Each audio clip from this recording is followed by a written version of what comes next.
Hi, everybody. Welcome to the In Astroloci Podcast. I am your host, Ciara. And here on this podcast, we believe as above, then so below. This is my very first podcast episode. As you can tell by my ear to ear grin, I'm really excited. I'm just really, really excited. So if you're listening to this, I would just like to say thank you and welcome to this journey we're going to be going on today. And for a long time, hopefully together. It's going to be fantastic. Like I said, I'm Ciara. It's a little bit of information on how I got into astrology. Um, so I used to be really big on numerology, right? Back when I was like my freshman in college. So it's my sophomore year now. At this point, still into numerology and still trying to find myself spiritually in other ways with like different tools and like different systems of learning or whatnot. So my best friend used to live in North Carolina. She went to college out there and I lived in Georgia. So I went out there for Christmas break. My birthday is Christmas Eve, actually. I'm a Capricorn. Anywho, shout out to all the Capricorns out there. But anywho, we were out there and we were reading our numerology charts because if you didn't know, numerology has a bunch of different aspects outside of angel numbers. There's life path numbers, there's life cycle numbers, there's personality numbers, karmic numbers. It's just like a whole chart, kind of like astrology is, right? And we were reading our charts and she says, "Hey, C, I really want to learn how to read a birth chart." And I was like, okay, I'll do it with you. And like, honestly, it was just that easy.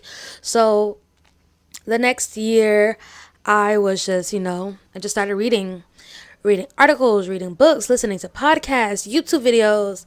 I'm sure a lot of you know Jade, IJD, fantastic astrologer, like her Twitter page was like a gold mine full of information.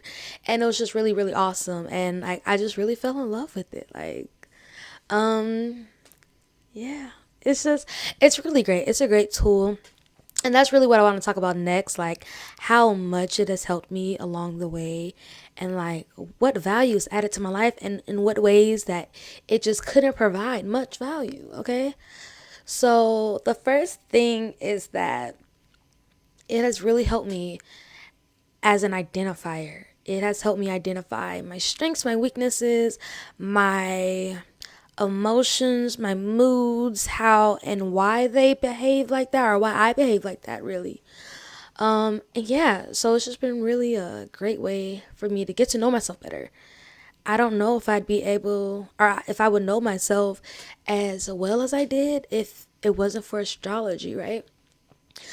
It can also help you identify your career, how you like to be loved. Like, it just really tells you about you, what you like, what you don't like, who you don't like.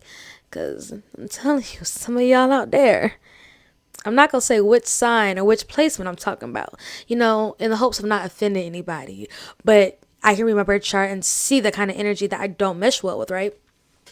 Another way it has helped me is it's a different language to explain anything. So like I was saying, it's an identifier.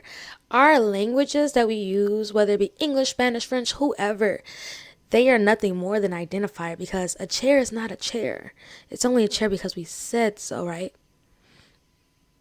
Capricorn energy, because I'm a Capricorn, I got my little Capricorn chain on.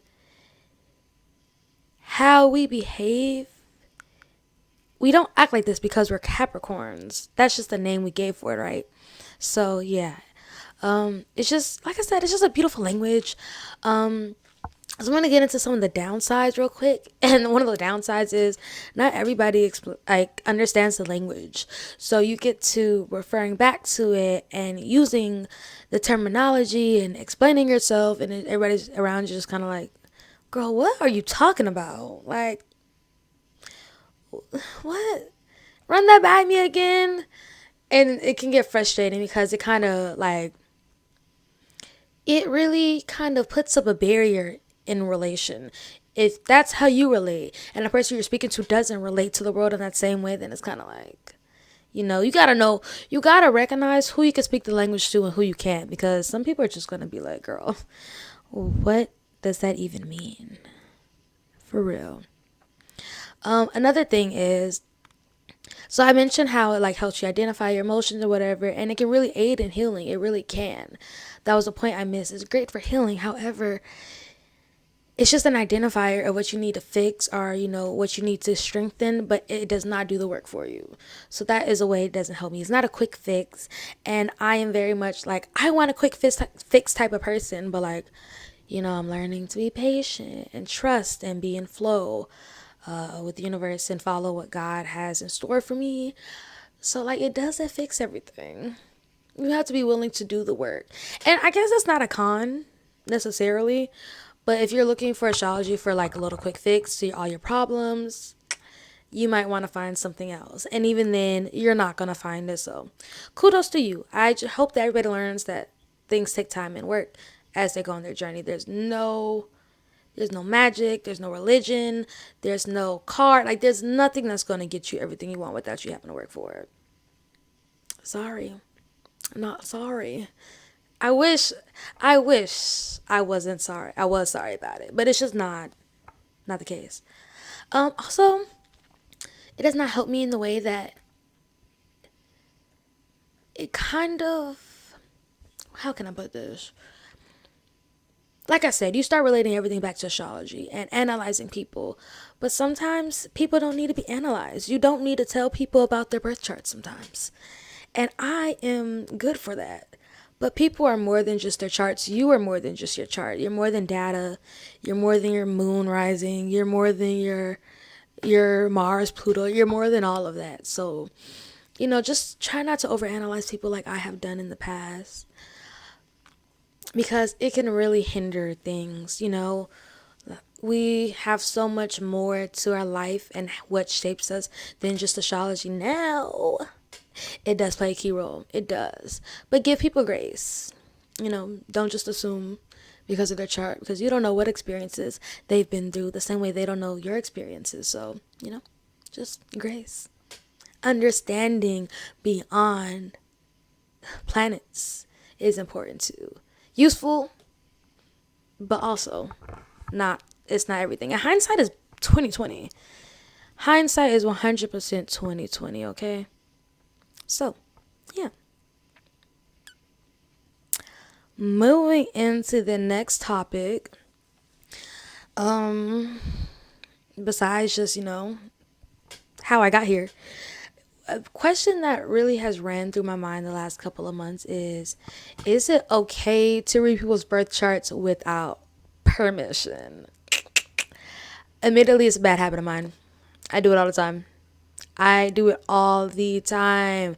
However, I feel like at times it can be a little bit unethical in a sense that it is a very much voyeuristic practice because astrology reveals a lot about a person. It doesn't reveal everything because people have their own unique experiences. Like I mentioned, we're not just birth chart data, but we're a lot of it. It's a lot in there that you could find out. So I found myself in a situation a couple months ago where I was relating somebody's actions directly back to the birth chart about almost anything. And like I said, overanalyzing people. And it found me in a sticky situation because the person didn't necessarily want to be read. They literally told me like, I know who I am.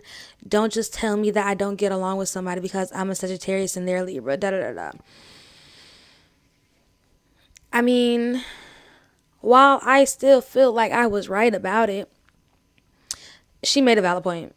They really did make a valid point. You cannot necessarily just tell somebody who they are because of their chart, but like, all the information is right here, girl. Here's the birth chart. You know what I mean?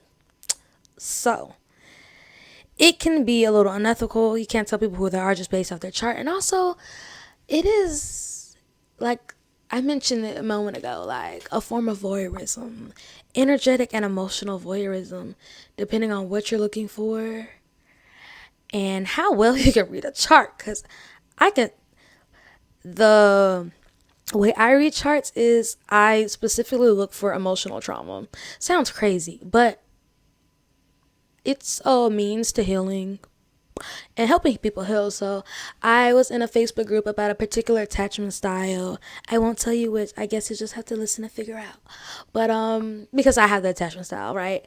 And I wanted to see what commonalities I can find between placements and this attachment style. And while there were some similarities, it ranged. There was a lot of I'll talk about that in another episode, actually. But, I'm reading these complete strangers, people from all over the world. The first person I actually took was, I think she was Romanian. And, these people were coming back to me like, yeah, that's right. That's so accurate, da, da, da, da. So it wasn't until after I did that I was like, maybe I shouldn't be reading into these people like that, because you don't know what people are willing to share with you on their own. So why go looking for it for yourself if they haven't shared it with you, or if they haven't given you explicit permission? Now, will I stop? Probably not. I need to stop. I need to stop. You need to stop. But at the same time, it's such a good learning tool, because if you're learning astrology, you're going to need more than just your birth chart to learn, right? So it's just, it's like behavior analysis, because astrology at the end of the day is really the study of behavior. So Google's definition of astrology actually is the study of movements and relative positions of celestial bodies interpreted as having an influence on human affairs and the natural world. Like I said in the beginning, as above, so below.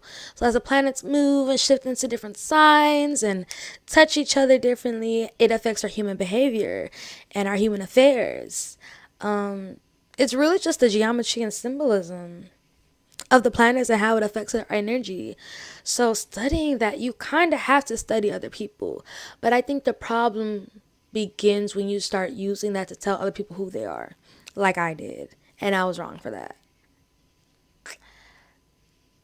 Taking full accountability there. Another thing I want to talk about, speaking about accountability. People are always saying oh my gosh, I don't like astrology because people use the fact that they're a Leo to justify their actions and their behaviors. My thing is, if the person lacks accountability, they're going to lack accountability whether or not they understand astrology or not. And that's just what it is. So when people say that, it really grinds my gears, because dead ass, if would the person take accountability if they knew they were a Leo sun, regardless of what happened? Would they really take the accountability? Most likely no, because accountability has nothing to do with astrology.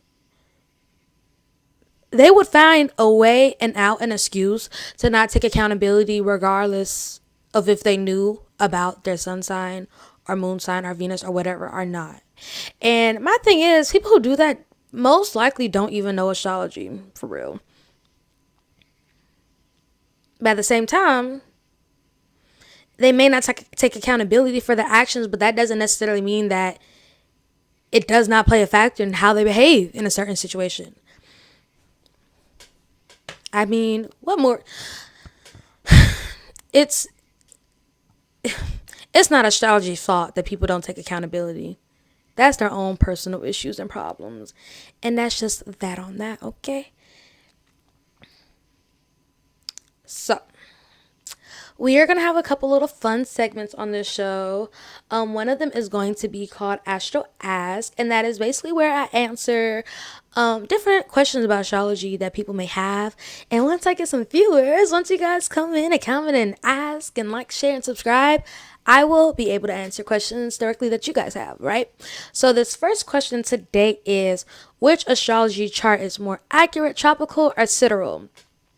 So if you're newer to astrology, there are different types of birth charts and different types or different studies of astrology, right? So tropical is the one that most people go by. Most Western people in the Western culture go by.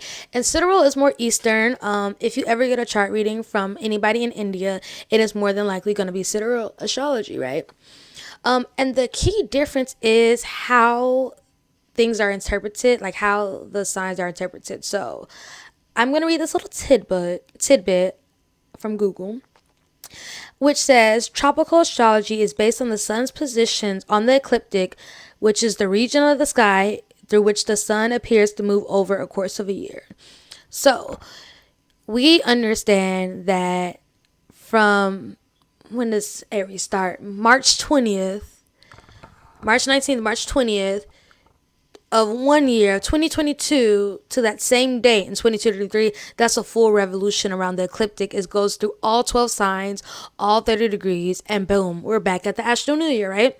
However, sidereal astrology is mapped out a little bit differently. So it says here that it's mapped by constellations and fixed stars that are outside of our universe, outside of our solar system, excuse me. So, accuracy-wise, I'm going to give my opinion here. I think that they both hold weight. So my tropical chart is Cancer, Rising, Capricorn, Sun, Pisces, Moon. I really love my birth chart, y'all. There were some things in it that I hated before, but like I'm starting to love it. Like I'm growing to love it because it's just a part of what makes me me. And then my sidereal chart is Gemini rising, Sagittarius sun, Aquarius moon. And you know what? Some days I feel more tropical. Some days I just feel more sidereal. It just really depends on the mood you catch me in. I also found that I attract the people into my life that have my sidereal placements, which is so crazy. I attract a lot of Geminis, a lot of Sagittariuses, a lot of Aquariuses. I have a Scorpio Mercury in my sidereal chart. I attract a lot of one thing about me. Look, if you're a Gemini or a Scorpio and you're listening to this and you feel like everybody hates your sign, I am not one of those people. I love y'all, God. I love y'all down. Oh my gosh. I really do. Maybe a little bit too much. Because y'all do be getting on my nerves too. But I love you so much. I think I just understand the energy because I hold it in both of my charts. But anywho, I believe that they both hold weight. We are nuanced creatures. We live in a nuanced world. Nothing is black or white. Nothing is a constant besides change. And nothing is really always going to be there except for the love of God. Like that's just that on that, okay? Shit just, anything goes in the universe. Anything goes. What you want to believe it. So I urge you, if you haven't studied sidereal astrology and you're interested in it, study it, compare the two. Now, I really don't study sidereal like that, but I have found it to be accurate the times where I do study it, I look into it, I do my research. So yeah, just check it out. So, the next segment we have is definitely my favorite. So, as I mentioned before, I have a Pisces moon, baby.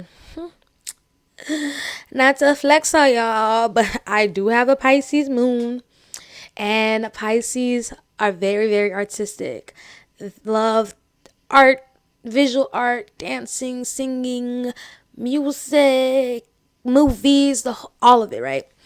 And I'm one of those people. I'm an art hoe, if you will. But yeah, I love music. I'm definitely a whore for music. I just really love music. So this segment is basically going to be called the placement playlist. And it is where I take a song that I've been listening to a lot lately. It's been on my heart. I just heard it and it made me think of this playlist. Or it made me think of this placement, right? So this week's placement playlist song is going to go to Cartier by Money Long. She's the lady who sings the song Hours and Hours. You know, I could do this for hours and hours and hours. That one, right?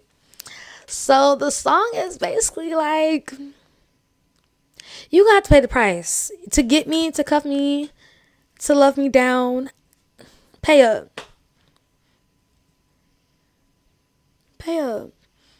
She said, there's a price you have to pay. It's either with your heart or with your credit card. And baby, well, she didn't say and baby, but you get it. And baby, and I love Cartier. And I felt that right here in my chest. So I'm actually giving it to a placement that I have and another one. So the one that I don't have is gotta go to Taurus Venus. Period. I don't know much about Tauruses actually. I just know none. My niece has a Taurus rising, and I think my little cousin has a Taurus moon. And I had one Taurus friend growing up. Other than that, I don't know no Taurus really. Haven't gotten to know any well, but I know that they like expensive things. This much I know, and they like gifts. They like that type of material. They're very materialistic, and that's not saying that in a bad way. I don't think there's anything wrong with liking material things as long as you don't base, everything. As long as your value doesn't come from materials. So I feel like in a relationship, a Taurus Venus would absolutely want to be gifted down, like loved down. Show me your affection through gifts. You don't even got to talk all the other mess. I don't even need to hear I love you. She does say that in the song. Give me the jewelry. Where's my shoes and bags at? You know what I mean? The other one I'm giving it to is Capricorn Venus. Now, I think that Capricorns are very regal, as a Capricorn myself. And this might even be my other placements talking, but I personally think that Capricorn Venuses don't accept the bare minimum. It's just not something we like to do. And I feel like the song is basically like, you need to give me more. You're not giving me enough. She says she needed reassurance. Jewelry's so expensive, it's going to need insurance, okay? Capricorns are going to get to that bag, period. So, if they're getting to the bag, you got to be getting to the bag enough to buy them a beautiful necklace. We're very much the placement who, we need you to prove your love to me. And if you are a Capricorn Venus, and that's your love language, then yeah. This one's for you. Again, it's called Cartier by Money Long. A bomb song. She sounds amazing. I love the lyrics so much. So if you don't know the song already, check it out. It just came out a couple weeks ago, maybe like 2 weeks ago. It is on Public Displays of Affection 2, which is the bonus tracks from her album Public Displays of Affection. So yeah, check it out. It's really good. It's really good. I don't have anything else to talk about here, but I will say that I've had so much fun doing this, and I really cannot wait to do it more. I've been wanting to start a podcast for a long time, our YouTube channel, and I just had no idea what to do it on. But then I thought about it. I'm like, Ciara, you literally have a whole entire skill. Don't sleep on your skill. Don't sleep on your knowledge, because you have a lot of it. And it's just something like I said, I'm in love with this. I really am. There's nothing I can talk about more than astrology. And that might be a little sad. But it's true. It's true for real. But again, thank you so much for tuning in. If you're watching on YouTube, hey girl. If you are listening on another platform, what's up? And I hope to see you guys again. So if you're on another platform, Spotify, Apple Podcasts, make sure you guys hit the like and follow button. And if you're on YouTube, make sure you subscribe and turn on the post bell notification button so you never miss an upload. Yeah, I totally had something else to say, and I totally forgot where I was going with that next statement. Oh yeah. I will be bringing you guys more educational videos on YouTube, of course, how to read a birth chart, like webinars. So yeah, just stay tuned for all of this shit, y'all, because it's coming. I'm just so excited. Probably a little bit too excited, but this has been the longest outro ever. Again, this is the In Astroloci Podcast, where as above, so below. Bye, y'all.